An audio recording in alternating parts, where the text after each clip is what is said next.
중국 경제가 올 초에 리오프닝에도 성장 둔화에 직면한 것은 개혁 실패 탓이고 경제 안정에 대한 이 구조적 위협이 그 어느 때보다 크다는 진단이 나왔습니다. 또한 이런 구조적 문제점은 중국 정부가 스스로 판 함정에 빠진 것이나 다름없다. 이런 분석도 나왔습니다. 왜 중국이 함정에 빠졌다고 하는지 Y타임스가 추적해 봤습니다. 지금 시작합니다.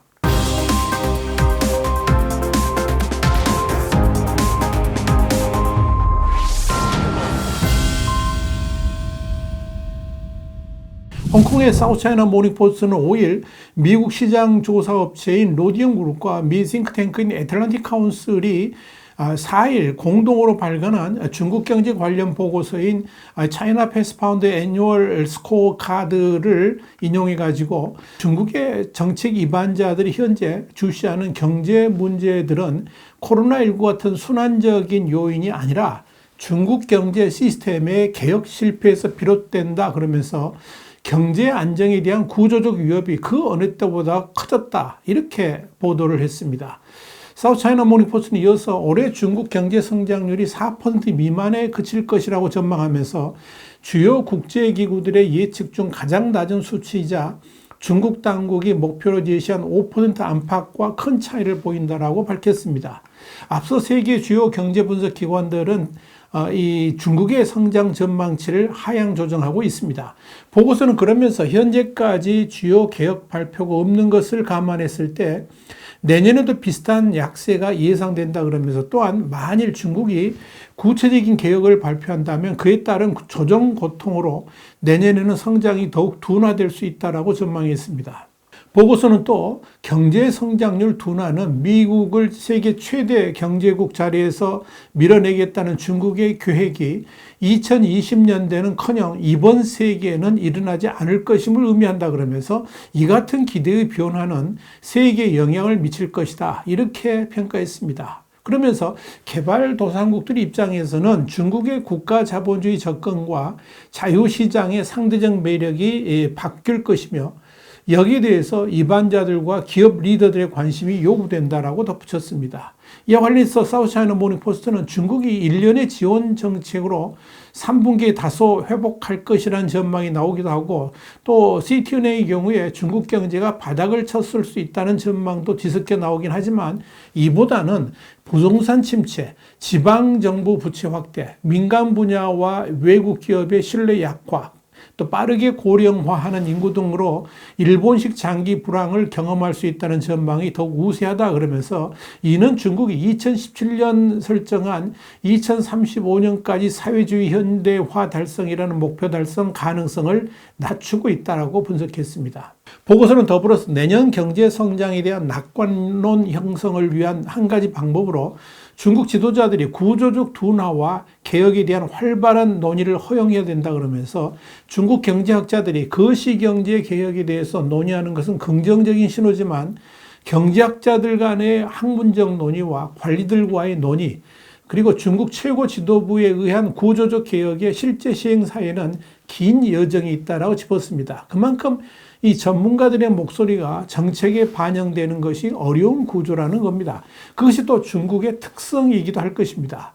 보고서는 이어서 중국이 올해 정기적으로 이 온건한 개혁을 발표했지만 큰 문제들을 해결하는 데 역부족이었기 때문에 곧 열릴 것으로 전망되는 20개 공산당 중앙위원회 3차 전체 회의에서 더 많은 개혁 방안이 발표될 것으로 점쳐진다. 이렇게 덧붙였습니다. 보고서는 아울러 중국이 상징적인 경제 성장률 목표를 발표하는 것을 관두고 대신 고용과 인플레이션 목표를 제시해 불필요한 정치적 노력이나 국내 총생산 그러니까 GDP 성장을 위한 노력을 최소화해야 된다라고 제안했습니다.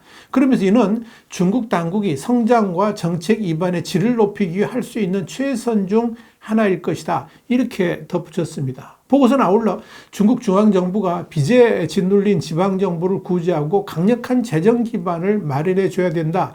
이런 말도 했습니다. 이와 관련해서 사우스차이나 모닝포스트는 중국 경제 둔화가 이어지면서 장기적 경제 전망에 영향을 끼칠 고질적인 문제들을 해결하기 위한 더 큰 폭의 개혁에 대한 목소리가 커지고 있다 그러면서 경제 이슈를 중점적으로 다룰 3중전회를 앞두고 경제학자들과 전직 관리들이 개혁을 외치고 있다라고 덧붙였습니다.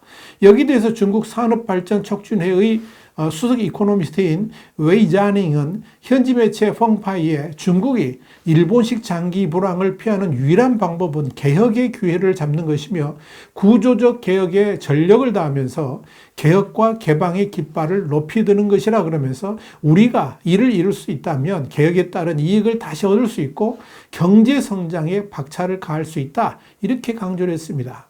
양 웨이민 전 중앙지역형 영도소접 항공실 부주임도 지난달 상하이 와이탄 금융서밋에서 모든 부처와 지방당국은 팬데믹 기간 도입했던 정책을 포함해서 자원 배분에서 시장의 결정적인 역할에 반하는 정책, 기업 활동과 소비를 제한하거나 간섭하는 정책들을 시정하기 위해서 여러 정책을 검토해야 된다 그러면서 정책을 시정하는 것이야말로 진정한 개혁이다. 이렇게 강조했습니다. 이렇게 심각한 중국의 경제 상황 및 전망 관련해서 미국의 외교 전문지인 Foreign Affairs는 지난 5일 중국이 스스로 파놓은 함정에 빠졌다라고 진단했습니다. 중국은 사실 국가 주도의 고투자를 통한 개발을 해왔지요. 이는 어쩌면 당연한 개발 과정이었다라고도 할 수 있을 겁니다. 중국이 워낙 가난한 나라이면서도 14억이라는 인구 대국이었기 때문입니다. 그래서 지난 40여 년 동안 국가 주도의 투자를 통해서 경제 성장을 이뤄왔던 겁니다.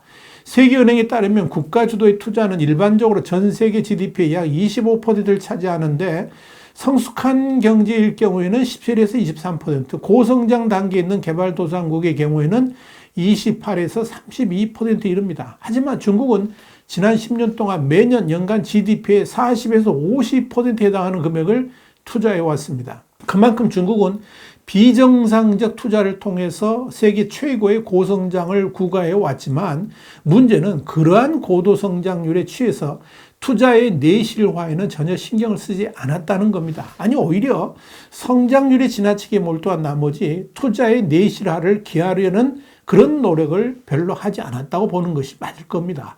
물론 국가 주도의 높은 투자가 반드시 나쁜 건 아닙니다. 중국의 경우에 30-40년 전만 해도 워낙 인프라가 부족하고 제조 역량이 부족했기 때문에 당연히 그런 기본적인 국가 기반에 투자하는 것이 맞습니다.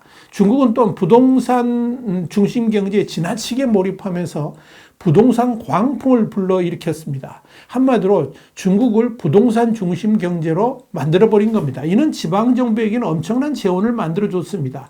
지방정부들이 보유한 토지를 판매해서 수익을 올림으로써 땅 짓고 헤엄치는 장사를 했던 겁니다. 중국 인민들도 부동산 투기가 가장 좋은 수입원이 됨으로써 빚을 내서 부동산에 투자하는 일들이 횡행했습니다.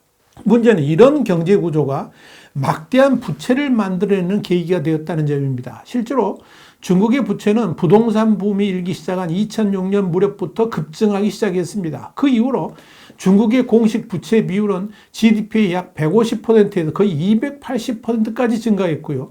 이는 역대 어느 국가보다도 빠른 증가 속도를 보였습니다.